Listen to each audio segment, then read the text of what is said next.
मुर्गी ले लो मुर्गी, ताजी ताजी मुर्गी, आओ सस्ते दामों पर ले जाओ। तभी भूतिया चिड़िया की आवाज घर में बैठे बंटी को सुनाई देती है। अरे ये रात के समय कौन मुर्गी बेच रहा है, और वो भी सस्ते दामों पर? चलो एक बार चलकर देखता हूँ, और सस्ती हुई तो खरीद भी लूंगा। इतना बोलकर बंटी घर से बाहर निकलता है और मुर्गी खरीदने के लिए उस भूतिया टूनी चिड़िया की आत्मा के पास जाता है। और जैसे ही वो आत्मा को देखता है वो डर जाता है। तो तुम तो भूतिया टूनी चिड़िया की आत्मा हो, ना कि मुर्गी बेचने वाली। मैं भूतिया टोनी चिड़िया की आत्मा हूँ और अब मैं तुझे मार कर खाने वाली हूँ। मुझे मत मारो, मैंने तुम्हारा क्या बिगाड़ा है? भगवान के लिए मेरी जान बख्श दो। अरे इतनी मुश्किल से तो मुझे शिकार मिला है और वो भी मैं छोड़ दूँ? कभी नहीं। इतना बोलकर भूतिया टूनी चिड़िया की आत्मा बंटी कबूतर को मार देती है। अगले दिन उसकी लाश जंगल के पक्षी देखकर हैरान हो जाते हैं। ये बंटी को किसने मार डाला? कल रात ही तो मैं इससे मिलकर गया था, उस वक्त तो ये अच्छा खासा था, और अब अचानक से इसकी मौत, मुझे कुछ समझ नहीं आ रहा। फिर रात होती है और फिर से भूतिया चिड़िया की आत्मा अपनी मुर्गियों को ठेले पर लेकर जंगल में बेचने आ जाती है। मुर्गी ले लो मुर्गी, ताजी ताजी मुर्गी, आओ सस्ते दामों पर ले जाओ, इससे सस्ता कहीं नहीं मिलेगा। उस वक्त जंगल में दो चोर चोरी करने के लिए घूम रहे होते हैं, लेकिन बहुत देर तक उन्हें कुछ भी नहीं मिलता, जिससे निराश होकर टुन्नू कालू से बोलता है, यार कालू, आज का तो दिन ही खराब था। पता नहीं सुबह सुबह किस मनहूस का चेहरा देखकर उठा था। वो वहाँ से जाने लगते हैं कि तभी उन्हें भूतिया टूनी चिड़िया की आवाज सुनाई देती है, जिसे सुनकर कालू खुशी से बोलता है, वाह क्या बात है, आज भी हम खाली हाथ घर नहीं जाएंगे, कुछ न कुछ तो लेकर ही जाएंगे। सामने जो वो चिड़िया मुर्गी बेच रही है, हम उसकी सारी मुर्गियाँ चुरा लेंगे और अगले दिन बाजार में उसे बेच देंगे। इतना बोलकर दोनों उस मुर्गी बेचने वाली भूतिया चिड़िया की आत्मा के पास जाते हैं। वो उसे देखकर डर जाते हैं। क्या हुआ, डर गए क्या? तुम तो यहाँ मेरी मुर्गी चुराने आए थे, क्यों अब नहीं चुरानी है क्या? नहीं, हमें नहीं चुराना, हमें छोड़ दो, मत मारो हमें। शिकारी यहाँ शिकार करने आया था और खुद ही शिकार हो गया, अब मैं तुम्हें मार कर खाऊंगी। उसके बाद भूतिया चिड़िया की आत्मा उन दोनों को मारकर खा जाती है और वहाँ से गायब हो जाती है। अब हर रोज रात में भूतिया टूनी चिड़िया की आत्मा पक्षियों को शिकार करती है। ये सब देखकर पक्षी जंगल के सिद्धज्ञानी बाबा के पास जाते हैं। बाबा हमारी मदद करो, जंगल में भूतिया चिड़िया की आत्मा पक्षियों को बड़ी बेरहमी से मार रही है। अगर उसे रोका नहीं गया तो इस जंगल के सारे पक्षी मारे जाएंगे। तुम घबराओ मत बेटा, मैं शीघ्र ही तुम्हारी मदद करता हूँ। तांत्रिक बाबा मंत्र पढ़ने लगता है। भूतिया टूनी चिड़िया की आत्मा वहाँ गुस्से में प्रकट हो जाती है। तूने क्यों बुलाया तांत्रिक? तूने मुझे बुलाकर बहुत बड़ी गलती कर दी है। पहले तू मुझे बता, तू इन जंगल वालों को क्यों मार रही है? आखिर क्या बिगाड़ा है इन्होंने तेरा? तू होता कौन है मुझसे ये सब पूछने वाला? और तेरी भलाई इसी में है कि तू मेरे मामले से दूर रहे तांत्रिक। तभी तांत्रिक भूतिया टूनी चिड़िया की आत्मा के ऊपर विभूति डाल देता है, जिससे वो जलने लगती है। रुक तांत्रिक, मैं तुझे सब बताती हूँ। मेरा नाम टूनी था और मैं बहुत ही गरीब थी।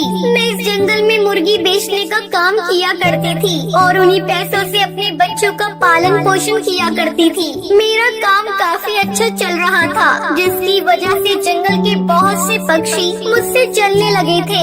ऐसे ही एक दिन की बात है, मैं मुर्गी बेचने बाजार जा रही थी कि तभी मुझे रास्ते में कड़कनाथ सेठ मिला। टूनी, आज तो तू मुर्गा ले आई, लेकिन इसे बाजार में बेच नहीं पाएगी, क्योंकि अब तू मरने वाली है और मैं तुझे मारूंगा। तू मुझे क्यों मारना चाहता है? आखिर मैंने तुम्हारा क्या बिगाड़ा है? जब से तूने मुर्गा बेचने का काम शुरू किया है, तब से बाजार में मेरा काम ठप पड़ गया है और इस वजह से आज मेरी भीख मांगने की नौबत आ गई है। लेकिन आज के बाद मुझे भीख मांगने की जरूरत नहीं पड़ेगी। मुझे मत मारो, भगवान के लिए मेरी जान बख्श दो। मेरे छोटे छोटे बच्चे हैं, मेरे अलावा उनका इस दुनिया में कोई नहीं है। मैंने उससे अपनी जान की भीख मांगी, लेकिन उसने मेरी एक नहीं सुनी और चाकू से मेरी गर्दन काट दी। और तभी से मैं अपनी मौत का बदला इन पक्षियों को मार कर ले रही हूँ। तू अपनी मौत का बदला ले चुकी है। अब तू यहाँ से चली जा, नहीं तो मैं तुझे इसी वक्त जलाकर भस्म कर दूंगा। मैं यहाँ से कहीं नहीं जाऊंगी तांत्रिक, जब तक मैं इस पूरे जंगल को शमशान ना बना दूं। और तू मुझे ऐसा करने से नहीं रोक सकता, क्योंकि तू मेरी शक्तियों के आगे कुछ भी नहीं है। अपनी शैतानी शक्तियों पर इतना घमंड ना कर भूतिया टूनी चिड़िया की आत्मा। मैं तेरे इस घमंड को इसी वक्त चकनाचूर कर दूंगा। इतना बोलकर बाबा भूतिया टूनी चिड़िया की आत्मा के ऊपर पवित्र गंगा जल छिड़क देते हैं, जिससे वो वहीं जलकर भस्म हो जाती है और पूरा जंगल उस आत्मा से बच जाता है। रामपुर के जंगल में टूनी चिड़िया दुल्हन के भेष में सजी धजी अपनी बारात के आने का इंतजार कर रही थी। उस समय टूनी बहुत प्यारी लग रही थी। उसकी सहेलियाँ उसके आसपास बैठी थी। तभी हरी तोती बोलती है, अरे बारात आ गई, चलो चलो दूल्हे को देखने के लिए चलते हैं। सभी सहेलियां दूल्हे को देखने के लिए चली जाती हैं। तभी उस जंगल का आवारा गुंडा कालू कौआ टूनी के कमरे में घुस जाता है। अरे आप कौन हैं? आप मेरे कमरे में क्या कर रही हैं? आज मेरी शादी होने वाली है। इस तरह आपको कोई मेरे कमरे में देख लेगा तो क्या होगा? बेकार में सभी मेरे बारे में बातें बनाएंगे और मेरी शादी भी टूट जाएगी। टूनी, तुम मुझे नहीं जानती, लेकिन मैं तुझे कई सालों से जानता हूँ। मैं तुमसे प्यार करता हूँ और यहाँ मैं तुझे लेने आया हूँ। तेरी शादी तो मुझसे ही होगी। ये तुम क्या कह रही हो? मैं तुमसे प्यार नहीं करती। और तुम कौन होती हो मुझसे जबरदस्ती शादी करने वाली? तुम यहाँ से भी चले जाओ, नहीं तो मैं शोर मचाऊंगी। टूनी जैसे ही शोर मचाने की कोशिश करती है, कालू कौवे से चाकू मार देता है। मौके पर ही टूनी चिड़िया की मौत हो जाती है। कालू कौवा वहाँ से फरार हो जाता है। थोड़ी देर बाद जब सहेलियाँ कमरे में आती हैं, तो टूनी चिड़िया की लाश देखकर चिल्लाने लगती हैं। अरे कोई जल्दी यहाँ आओ, पता नहीं टूनी की किसने हत्या कर दी।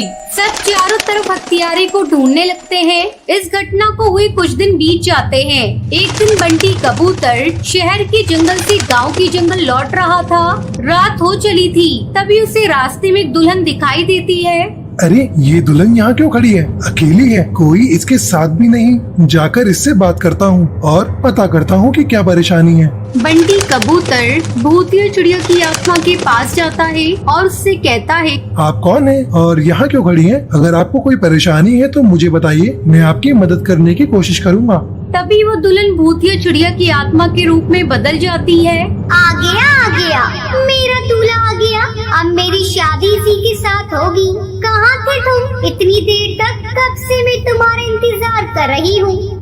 भूतिया चिड़िया की आत्मा, छोड़ दो मुझे। मैं तुम्हारा दूल्हा नहीं। बचाओ, कोई तो मुझे बचाओ इस भूतिया चिड़िया की आत्मा से। ये भूतिया चिड़िया की आत्मा मुझे मार डालेगी।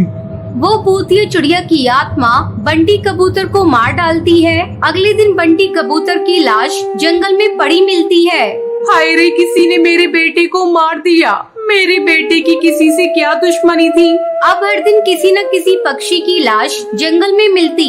जंगल के पक्षियों को समझ में नहीं आ रहा था कि आखिर पक्षियों को मार कौन रहा है। अचानक एक दिन आधी रात को कालू कौवा चिल्लाने लगता है, बचाओ, कोई तो मुझे बचाओ इस भूतिया चिड़िया की आत्मा से। ये भूतिया चिड़िया की आत्मा मुझे मार डालेगी। भूतिया चिड़िया की आत्मा दुल्हन के भेष में कालू कौवे के सामने आ जाती है। तू मुझसे शादी करेगा? ले, मैं खुद आगे तेरी दुल्हन बनने के लिए। चल अब तू दूल्हा बन जा, पर दूल्हा बनने से पहले अब तू मरने के लिए तैयार हो जा। मेरे हाथों से मैं तुझे मार दूंगी। भूतिया टूनी चिड़िया की आत्मा कालू कौवे को मार डालती है और फिर भूतिया चिड़िया की आत्मा वहाँ से गायब हो जाती है। उस दिन के बाद से फिर जंगल में किसी पक्षी की लाश नहीं मिलती। सारे पक्षी राहत की सांस लेते हैं और खुशी खुशी रहने लगते हैं।